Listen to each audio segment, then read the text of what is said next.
texting on fishies, so I want to fit fish, finish and mongers in these various sort of shapes, in order to make maybe a logo or some kind of visuals for a shop, maybe, for instance. So to begin with, you can draw out these shapes, but what you actually need to fit the text in is just a basic circle or ellipse, as anything too quirky and the text won't fit in properly. But all you really need to do is make sure that the text is beneath the shape. So make sure you go to Arrange and Center Back, unless it's in different layers. Highlight both shape and text, and go to Object, Envelop Distort, and Make with Top Object. And here we go. So there's the first one. So we got the word finish in this lovely oval. So that's nice and easy. And I can always just drag this down, pop this on top, and I'm going to make sure that it's on top, and I'm going to shrink it down slightly just to make sure that it sits in there quite nice, something like that. And then you'll want to sort of cut the text through the object. So what you'll need to do is select the text, go to Object, Expand. That turns the text into an object, just like that.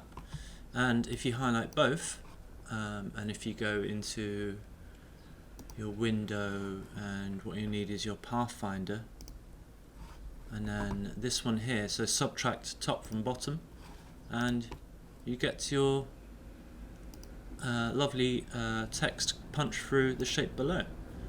So nice and simple. So again, here's another go. Oh, by the way, this is the Sign Painter house script, so you can pop that on there. So again, it's below. Doesn't really matter how big the text is because it will fit the shape.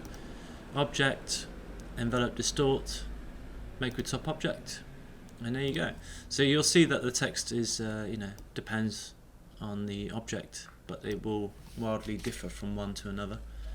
So I can make sure that's below, and Object, Arrange and Bring to Front. So the text is sitting on top, so Object, Expand again, and that will turn it into an object with a fill. Highlight both and punch through. There you go. So there's two.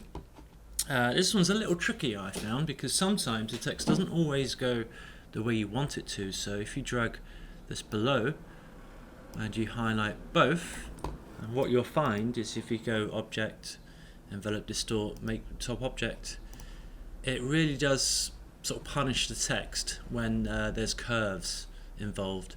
So you'll have to think of maybe another way to do that.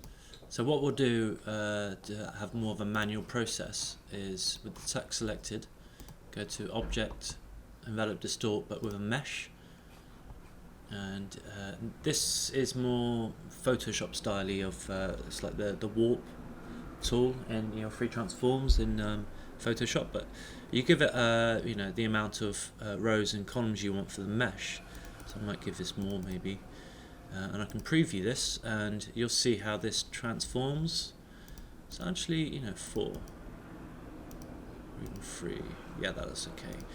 And what this will do is, if I zoom in as well, that helps.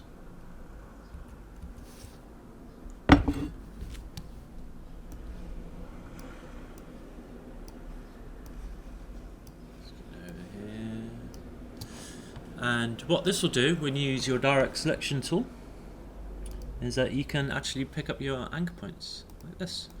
So I can warp this down and it'll take my text with me. And I can pull this down here, and be careful, you can mess it up pretty quickly. But you can start to see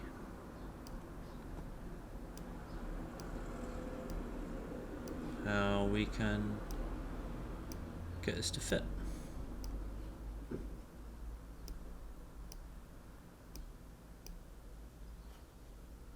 Pull this up.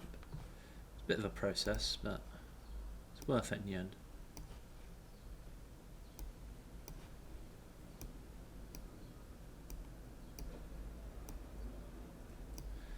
And I guess the name of the game here is to make this text as legible as possible.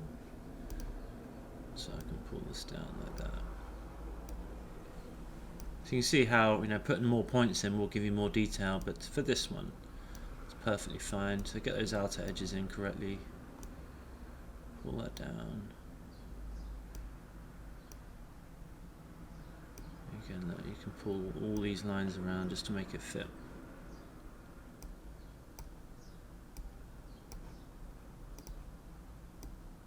Get it going the same way.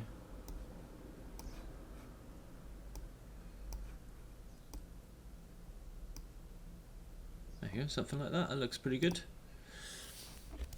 We can still read the text, and it's a lot more legible than the last time, which is the one up the top.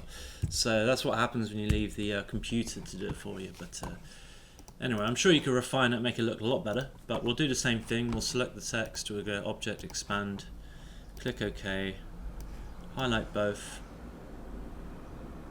Actually, you know what I'm doing. Don't need the background now, since I can pop this straight onto my eel. Okay, I might need to rotate this.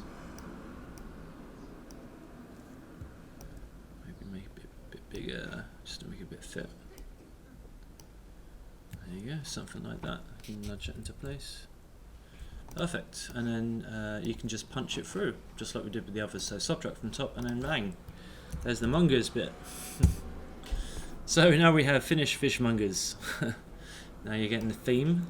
One other thing I was asked to show as well is maybe putting a texture in this to make it look a bit more maybe painted, or like an old sort of screened painted sign. Let's delete that bit, we don't need that now. So what I've done over here is I've typed in grime in Google and found this, and it just came up as like grime texture as a black and white image, so that's perfect for what we need. But what we will need to do is convert it to vectors, because right now it's a rasterized image, and we can do that by image trace. So if I drop this down, well, when you select it, the image trace options will be at the top, but I can just go to, say, oh, I don't know, let's try black and white logo. So once that does its thing, there's one thing that you vitally need to do, and that's to go into your image trace panel and ignore the white. So it just leaves the black specks, because if you don't leave this on, it will bring through the white background as well. So it's not what we want. And you can mess around with under the advanced threshold and paths, corners, noise. So I can give myself less paths, because right now, you know, it's got 3,505 in there. So if I give myself less paths, it should update itself because it's previewed. So basically, once it's done that, I can click that and then make sure it's expanded, and then that makes all of these paths usable. So I'm going to add them to some of my shapes now, and I'd always recommend duplicating this. So I'm holding Alt and dragging this over, so that way, you know, you can use it again. So I can drag it on here. You can already see how it's going to affect. So, but also look, you can see how the you know, these parts have the black and white, like the white missing. So if I highlight this with the fish, now I can use this, which is the minus front to back, and it will cut into my fish. So you'll get a lovely sort of textured effect in there.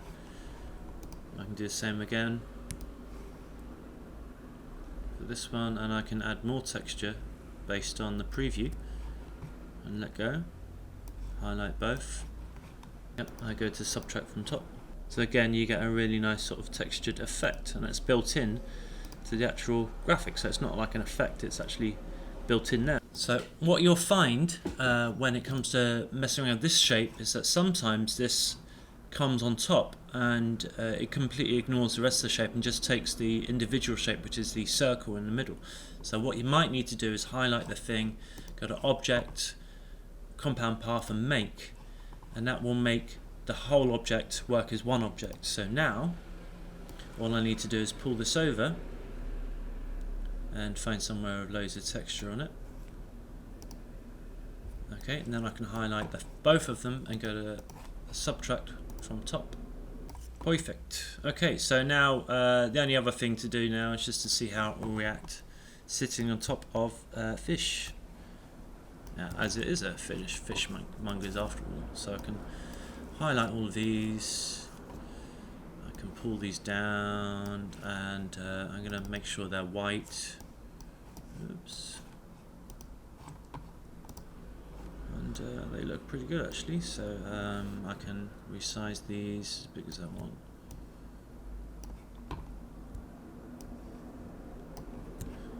And the textures resize with them.